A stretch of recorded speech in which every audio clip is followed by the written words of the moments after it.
CMRL Exalogic ഇടപാടിനെ കുറിച്ച് നടത്തിയ അന്വേഷണ റിപ്പോർട്ട് കോടതിയിൽ ഫയൽ ചെയ്യുന്നതിൽ നിന്ന് SFIOയെ വിലക്കണം എന്ന ആവശ്യം ഡൽഹി ഹൈക്കോടതി നാളെ പരിഗണിച്ചേക്കും. CMRലാണ് SFIOയുടെ തുടർ നടപടികൾ സ്റ്റേ ചെയ്യണം എന്നാവശ്യപ്പെട്ട് ഡൽഹി ഹൈക്കോടതിയെ സമീപിച്ചത്. SFIO അന്വേഷണത്തെ ചോദ്യം ചെയ്ത് നൽകിയ ഹർജിയിൽ അന്തിമ തീർപ്പുണ്ടാകുന്നതുവരെ തുടർ നടപടികൾ സ്റ്റേ ചെയ്യണം എന്നാണ് ആവശ്യം. ഡൽഹിയിൽ നിന്ന് അനൂപ് ദാസ് നമുക്കൊപ്പം വിവരങ്ങളുമായി ചേരുന്നു. അനൂപ്, കേരളത്തിൽ ഇത് വലിയ രാഷ്ട്രീയ വിഷയമായി മാറിയിട്ടുണ്ട്. സ്വാഭാവികമായും പ്രതിസ്ഥാനത്ത് നിൽക്കുന്നത് മുഖ്യമന്ത്രിയുടെ മകളാണ്.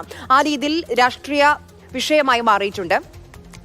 പ്രതികൾക്ക് മുന്നിൽ സ്വാഭാവികമായും ഇനി കോടതിയിൽ പോകാം, കുറ്റപത്രം റദ്ദാക്കണമെന്നുള്ള ആവശ്യമൊക്കെയായി മുന്നോട്ട് പോകാം. പക്ഷെ ഇപ്പോൾ CMRLന്റെ സമീപനം എന്താണ്? CMRL എന്താണ് ഈ ഹർജിയിലൂടെ ആവശ്യപ്പെടുന്ന കാര്യങ്ങൾ? അനൂപ്,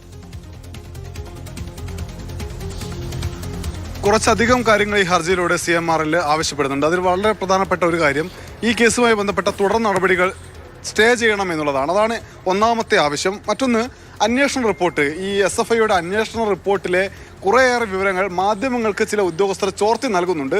അത് ആരാണ് എന്ന് കണ്ടെത്തി നടപടി വേണം, അതിനുള്ള അന്വേഷണം പ്രഖ്യാപിക്കണം എന്ന ആവശ്യം കോടതിക്ക് മുന്നിൽ വെക്കുന്നു. ഒപ്പം തന്നെ കമ്പനികാര്യ മന്ത്രാലയം പ്രോസിക്യൂഷൻ അനുമതി നൽകിയോ എന്ന കാര്യം വ്യക്തമാക്കണം. ഹൈക്കോടതിയുടെ അനുമതി ഇല്ലാതെ ഈ മറ്റു നടപടികളുമായി, പ്രോസിക്യൂഷൻ നടപടികളുമായി മുന്നോട്ട് പോകരുത് എന്ന ആവശ്യം കൂടി ഡൽഹി ഹൈക്കോടതിയുടെ മുന്നിൽ CMRL വെക്കുന്നുണ്ട്. അതായത് കേസുമായി മൊത്തത്തിൽ നമ്മൾ നോക്കുമ്പോൾ കേസുമായി ബന്ധപ്പെട്ട തുടർ നടപടികൾ ഉണ്ടാവരുത് ഈ ഹർജി തീർപ്പാക്കുന്നത് വരെ. അതിനൊപ്പം തന്നെ ഈ വിവരങ്ങളൊക്കെ മാധ്യമങ്ങൾക്ക് അതാത് സമയത്ത് ചോർത്തി നൽകുന്ന ഉദ്യോഗസ്ഥർക്കെതിരെ അന്വേഷണം വേണമെന്ന ആവശ്യവും.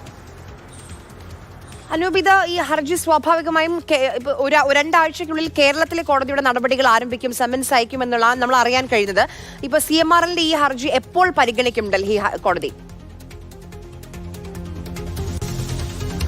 അടിയന്തരമായി പരിഗണിക്കണമെന്ന ആവശ്യമാണ് CMRL ഉന്നയിച്ചത്. പക്ഷേ എപ്പോൾ പരിഗണിക്കുമെന്ന കാര്യം വ്യക്തമാക്കിയിട്ടില്ല. നാളെ കോടതി നടപടികൾ ആരംഭിക്കുമ്പോൾ മാത്രമേ ഇക്കാര്യത്തിൽ വ്യക്തത വരികയുള്ളൂ. എന്തായാലും കേരളത്തിലെ ഈ വിചാരണ നടപടികൾ ആരംഭിക്കുന്നതിന് മുൻപ് തന്നെ, ഈ 2 ആഴ്ച സമയമുണ്ടല്ലോ, അതിന് മുൻപ് തന്നെ ഈ കേസ് അടിയന്തരമായി പരിഗണിക്കണമെന്നാണ് വക്കീൽ മുഖാന്തരം CMRL ആവശ്യപ്പെടുന്നത്. ശരി, അനൂപ് ദാസാണ് ഡൽഹിയിൽ നിന്ന് വിവരങ്ങൾ നൽകിയത്.